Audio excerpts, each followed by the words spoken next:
কবি রবীন্দ্রনাথ ঠাকুরের লেখা কবিতা পরিচয়। একদিন তরিখানা থেমেছিল এই ঘাটে লেগে, বসন্তের নূতন হাওয়ার বেগে। তোমরা শুধাই ছিলে মোরে ডাকি, পরিচয় কোনো আছে নাকি? যাবে কোনখানে? আমি শুধু বলেছি কে জানে।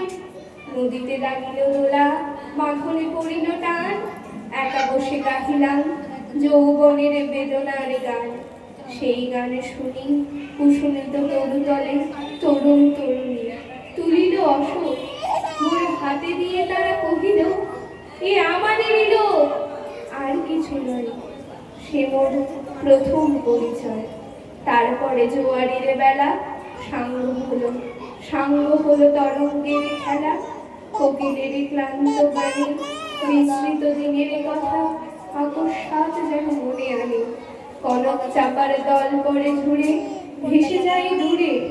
ফাল্গুনের উৎসব রাতের নিমন্ত্রণ লিখন পাতির ছিন্ন অংশ তারা অর্থহারা।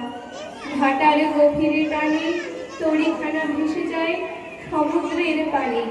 নূতন কালের নবযাত্রী ছেলে মেয়ে শুধাইছে দূর হতেছে, সন্ধ্যার তারার দিকে বহিয়া চলেছে তরণীকে। সেতারেতে বাঁধিলাম তার, বাহিলাম আরবার মোর নাম, এই বলে খ্যাত হোক আমি তোমাদেরই লোক, আর কিছু নয়। এই হোক শেষ পরিচয়।